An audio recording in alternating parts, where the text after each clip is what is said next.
Velkommen til den her video. I dag der skal vi spille Fortnite. Jeg ved godt, jeg ikke sidder ved min computerstol lige nu. Og ved mit setup. Ja, jeg er inde på YouTube lige nu, men vi skal spille Fortnite. Her der får I lige et lille view af mit værelse. Og ja, jeg optager på min telefon. Og man kan se mig uendeligt. Det.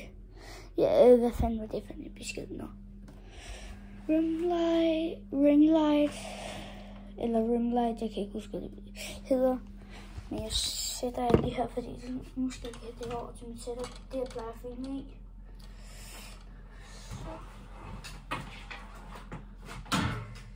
Au. Inden jeg filmer, at tjekke om I kan se, hvad det er, jeg laver, så det kommer I bare lige med på. Nu skal jeg så lige passe på, at jeg ikke... Au. Nu. Det er sådan der, og så sådan her. Så gør jeg altid sådan, så I kan se. Så nu stiller jeg det på en lidt anden måde i dag, så I kan se meget bedre. Håber jeg i hvert fald. I don't know. Men nu skal jeg ikke køre ting over. Nu skal jeg bare lige køre den rundt om. Oh shit. Og ja, nu sidder min telefon i Rimlight, kalder jeg det bare resten af videoen.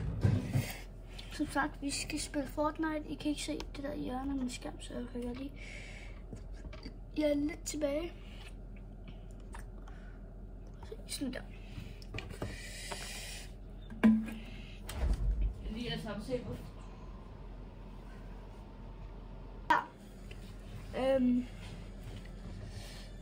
Så er vi inde i Fortnite. Så skal vi bare spille noget OG, tænker jeg, fordi jeg vil gerne spille med snipers. Er Get the Gritty kommet tilbage i shoppen? Hvis den er det, ikke? Ja! Gritty er kommet tilbage. Nice. I shoppen, jeg ved ikke, hvor mange gange den har været der, men jeg har den stadig. Så...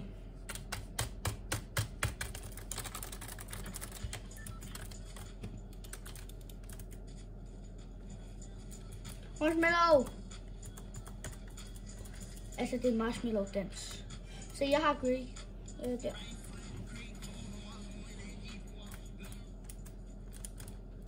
Giv mig. Jeg tror også, jeg har 2 crown wins. Jeg fik et crown win i går, da jeg stoppede mine optagelser. Ellers var det inden. Så har jeg selvfølgelig Juice WRLD. Han er en af mine yndlingssanger. Take back the love that I gave you. I still play what I love and I hate you. And I cannot change you, so I must replace you. Oh, you should change one listen to my heart, down on my head. You want another one, but I'm the better one. I don't let you forget me. You left me fall in love, landing inside my grave. I know that you want me there. I take subscriptions to make me feel way okay. I know that skal jeg være med at synge. Skal jeg så stopper jeg nu.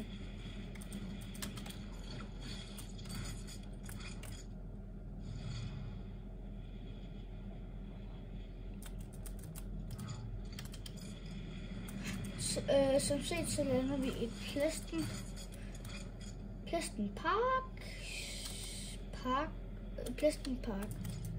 Hvorfor tænkte jeg, at det var Pleasant Parks? Jeg tror måske, jeg går efter midtchesten, og så helt midtchesten derovre også. Så ikke lige præcis der, hvor jeg markede. Pump!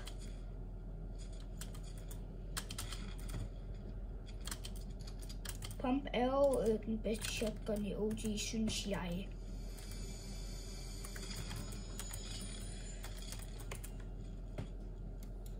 Godt være, at jeg har en lidt mærkelig opstilling. Hov. Men det må jeg leve med, fordi jeg synes, den er god. Og så har jeg AR. Kan I se mine fingre? Ja, og så har jeg AR foran shotgun. Skal jeg bare lige...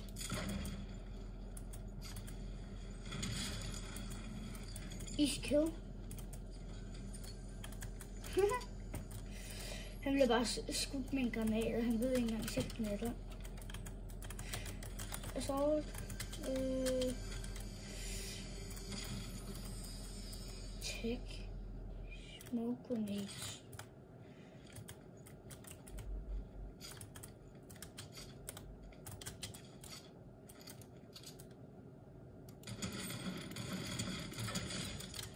Easy kill.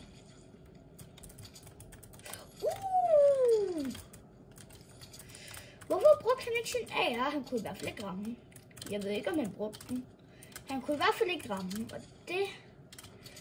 Hvis det er en af jer, der ser med, så undskyld. Selvom det sikkert ikke er jer. Fordi det er sikkert en, der kommer fra England, og jeg kommer fra Danmark. Så. Og det forhåbentlig kommer dem, der ser min video også fra Danmark. Eller i hvert fald kan forstå at tale dansk. Det håber jeg i hvert fald lidt. Fordi jeg har ikke lavet min YouTube-kanal for ingenting.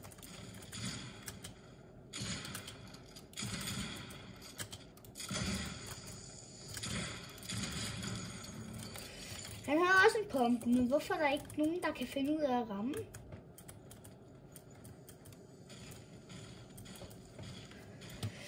Jeg synes i hvert fald ikke, at jeg spiller mod lige der er nu her i pladsen. Der plejer at være mange gode spillere, men det er der åbenbart ikke i dag.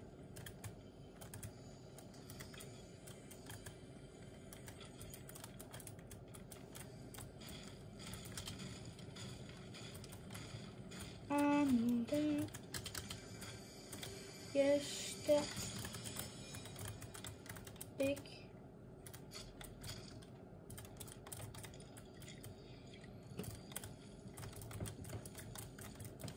Hvis jeg finder minis lige om lidt, ikke også? Jeg bliver ordentligt sur.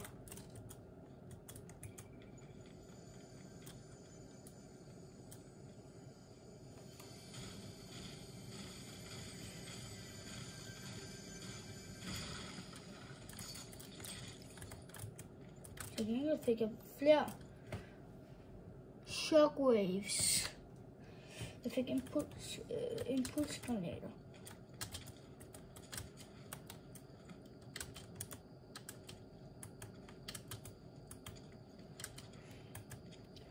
Hvor skal jeg nu til hen?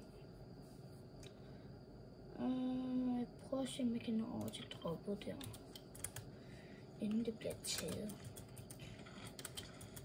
Men noget, jeg synes ikke er særlig fedt ved OG, det er, at man ikke kan køre, man skal løbe.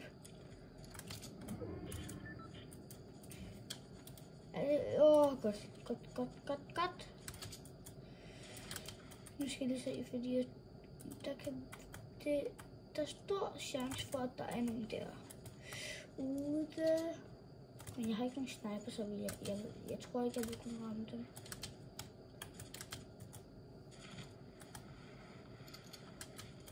Jeg har kun taget smoke grenades, så der jeg kan kaste.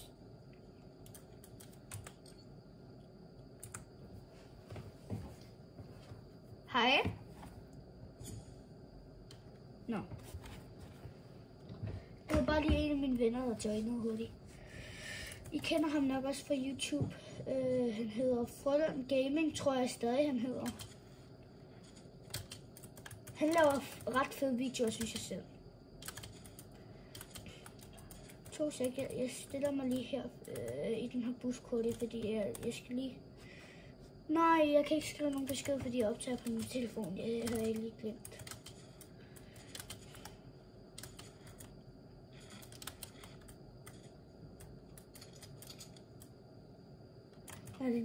Det er lige bare 2 players.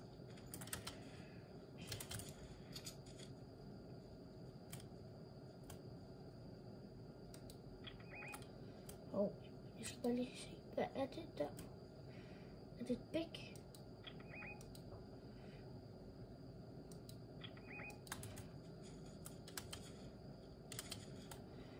Er droppet blevet taget? Nej, det er det ikke.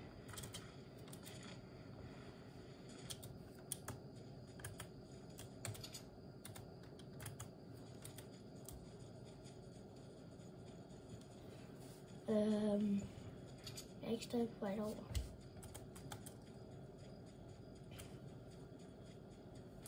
Tror jeg.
Nu skal jeg have det der drop tiltet.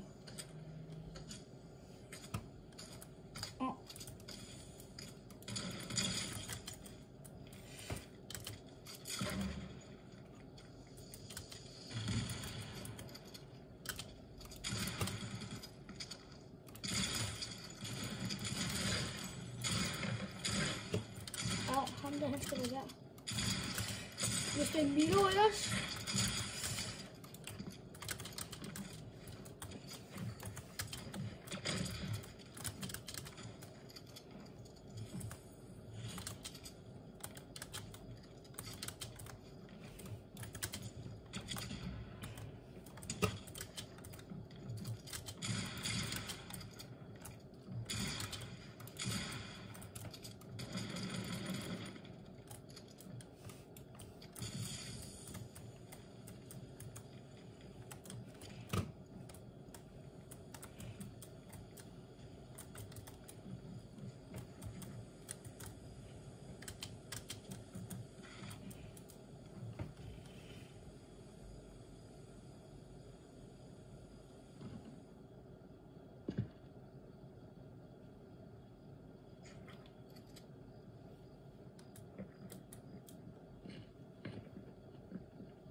Jeg hader ham, da han gjorde ordentligt store build fights.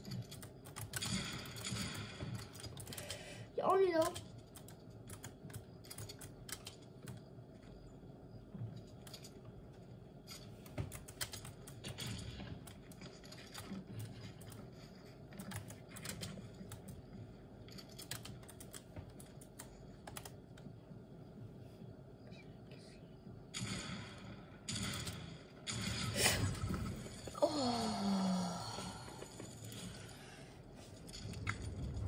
Ham det han er ordentligt irriterende. Nå, vi tager lige en stor te, fordi jeg har lige fået noget te. Det er ikke varmt. Hvad hedder ham her?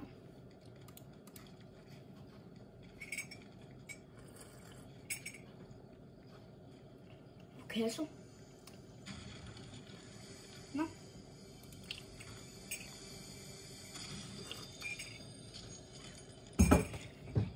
En af mine venner, som også laver YouTube, han har også det der skin, og han har det på hele dagen i går og hele dagen i dag. Og han har faktisk haft det på i 5 måneder.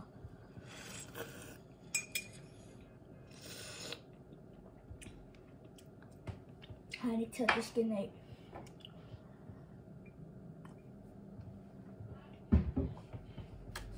Han er lidt sindssyg. Eller jeg aner ikke, hvor lang tid han har haft det på. Jeg siger bare 5 måneder. Vent, det der ham. Og han har der på for sådan 5 dage siden.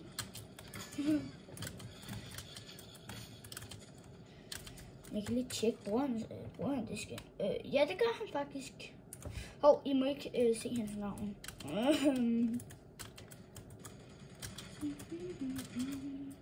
Nej, I skal ikke adde ham som ven, okay? Hvis I gerne vil vide, hvem han er.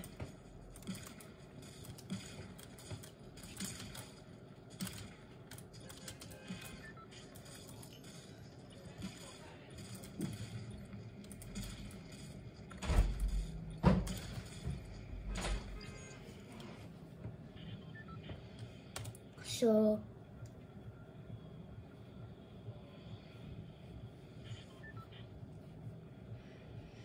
nu sådan der. Vi lander tiltet. Det er jeg lander aldrig tiltet nærmest.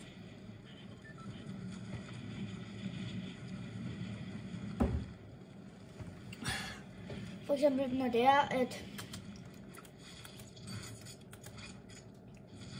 jeg lander tiltet i rank reload, fordi jeg gider ikke gøre det i normal reload, jeg vil hellere gøre det i rank, så er det jeg altid dør nede under den der bro. Det er dernede under. Det er mega irriterende. Det er altid der. Jeg kan ikke dø andre steder. Det er lige før jeg tror jeg ikke kan dø andre steder. Jeg vil bare have en revolver. Jeg fik en fungerende mise.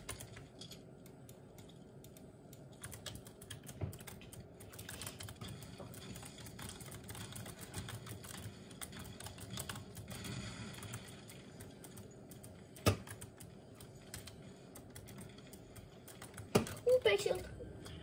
Jeg skal bare lige have fuld shield.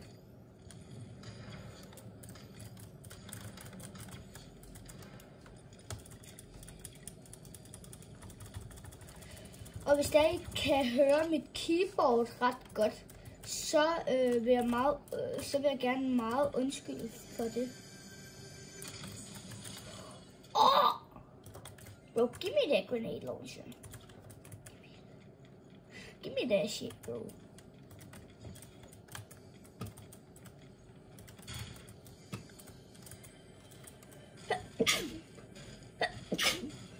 Oh fuck. Der er 100 penge nogen der. Og så vi skal bare det her. Det sker der altså ikke noget ved. At jeg lige bryder ind et sted, hvor der står, at det må jeg ikke. Hvorfor får jeg så godt loot? Nå, jeg tager bare det her bishults på mig i stedet for mini. Så har jeg faktisk bare 2 bishults på mig. Ja, der er der også. Hvorfor har jeg så seriøst godt loot?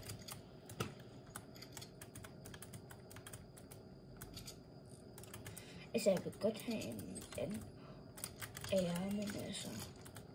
Nu har jeg så fået en revolver, det er en R1 kalder jeg den. Fordi... Nej, H kalder jeg den. Det er en revolver. H er revolver. Så hvis jeg siger, at jeg vil have en ro, så er det en revolver, jeg mener. Undskyld, jeg lige talt ret lavt, men altså... Og vi stopper videoen efter det her game, så har jeg filmet i fint nok lang tid. Fordi så skal jeg have footage. Eller jeg er i hvert fald sulten. Yeah, give me that.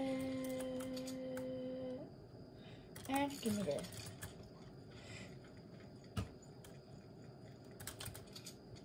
Jeg har godt aim med den her, men den her er god til, hvis jeg godt vil snipe en eller sådan noget. Det er jo faktisk bare en jeg bare sådan sniper jo.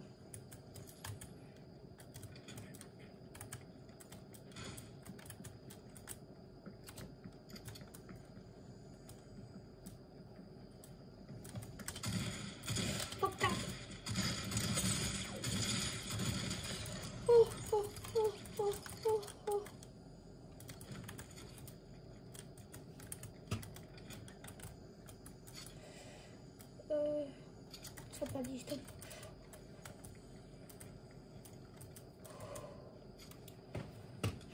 Det er tæt på.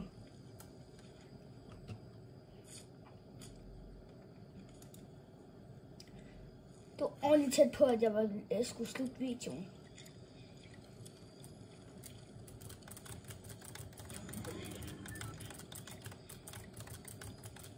Jeg skal bare lige skynde mig at have min scope. Kom nu. Please sige, hvis der Lukas, der er okay. Godt. Okay. Det er psykoheldigt.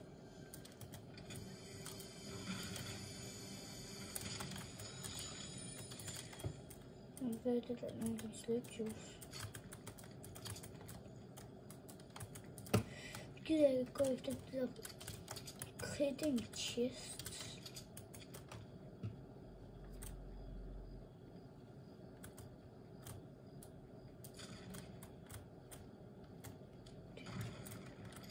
Nej, ikke sådan nogen der igen.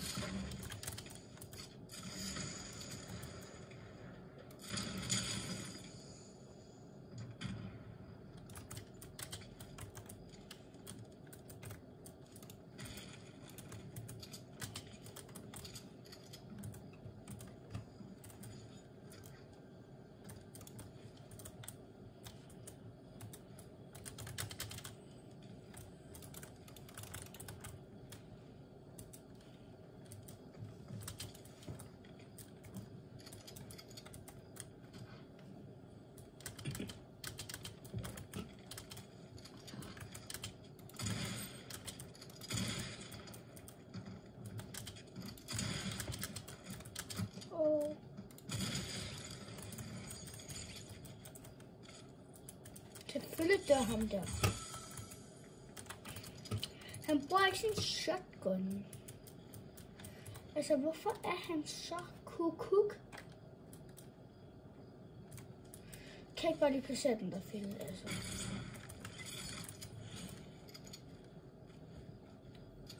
Altså, nu skal jo bare ikke gå hen over den. Nu har jeg placeret den.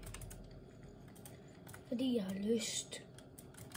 Så må vi se, hvordan der folk reagerer, hvis de kommer til at træde på den. Men han ramte mig jo ikke engang. Han er ordentlig dårlig, ham der. Ham den anden, han var ordentlig god.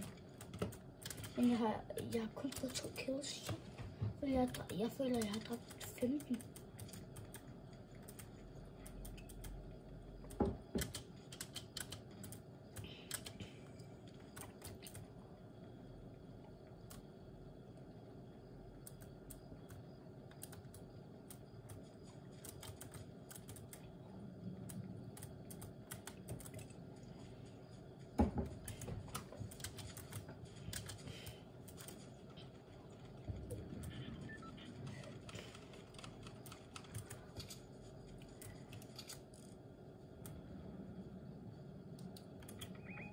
Noget loot derinde. Jo!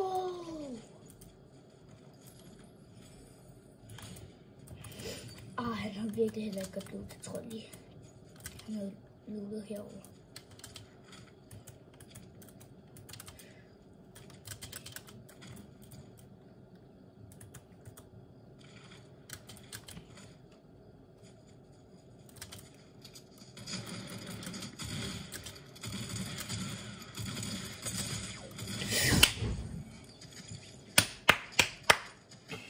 Nå. Tak fordi I så med i den her video, og vi ses en anden gang. Hej.